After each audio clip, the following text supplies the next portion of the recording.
He looked steadfast at the legacy of his father's wishes. It was the same as any other day, the bitter end to treachery, a morning's reprise. Dawn was approaching. The golden hue of the sun's rays calmed his thoughts. Sun kisses end a brief recollection, and just like any other day before it, he let go of words that furthered his own resolve. I am the best pyro DPS in Teyvat. Suck on that, you motherfucker. Diluc was once dubbed as the golden boy of Genshin Impact. Pyro Impact was spawned simply because he was the gold standard of DPSs. But as new characters have come out, as a certain Liu-ish chef rose in prominence, he was left to eat the crumbs of Kuba's crack. However, that couldn't be far from the truth. Diluc, by every metric, is still a good unit.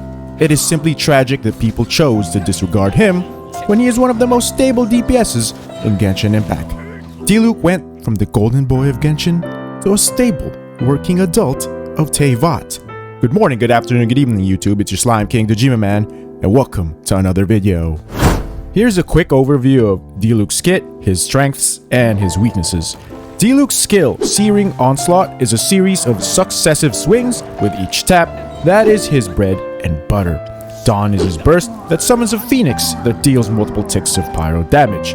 It also grants pyro infusion that is enhanced by his talent that increases the duration and gives 20% pyro damage. And then there is his best talent, Relentless.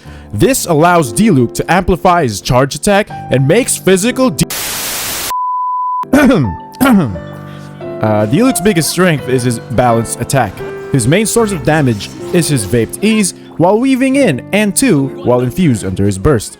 He provides not only consistent AoE, but ways to group with your burst if you position yourself very carefully. He doesn't outdamage any other carry in the game. He is not the best on-field enabler of the game, but he is stable. And that same stability is his biggest weakness. The fact that he doesn't have a niche that he excels in makes him a worse option than Hu Tao's supreme single target or XIANGLING's overwhelming AoE. His best teams rely on Bennett, and you need to play around Circle Impact. However, Circle Impact doesn't synergize with Diluc at all. His burst pushes people away.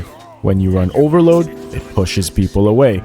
And the cherry on top of that, he can't even snapshot. It's already bad enough that he makes use of the best units in the game, but pairing that with not maximizing them to meet his potential simply exacerbates it more. However, it's the versatility he presents that makes him such an attractive option. He can be used in every situation except against pyro slimes and shields. This Abyss is the perfect example. 12-1 Chamber 1 is the bane of Hu Tao teams. When Hu Tao works, she is exceptionally good. But when she doesn't, like in 12-1 Chamber 1, she is outright trash. While Diluc performs more or less the same, no matter the context. And in that sense, Diluc is actually just Pyro Shao.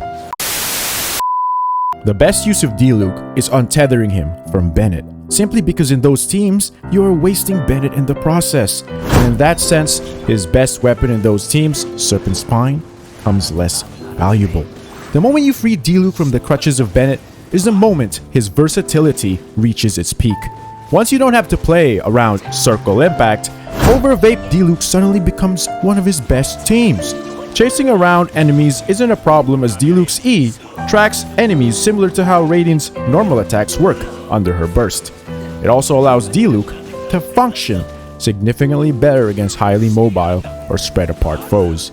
In this team's Wolf's Gravestone or Unforged is the best option simply because there isn't much of a saturation of attack without Bennett.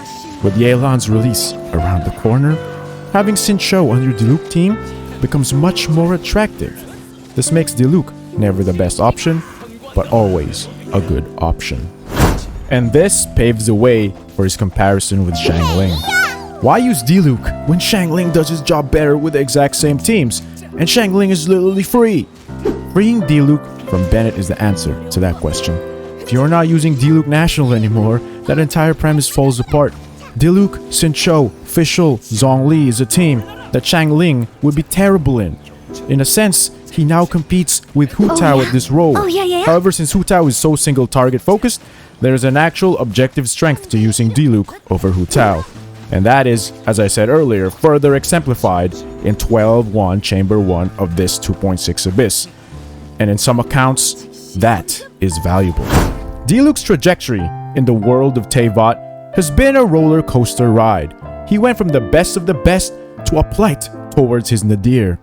Diluc is perfectly a good unit, but he will never be the best.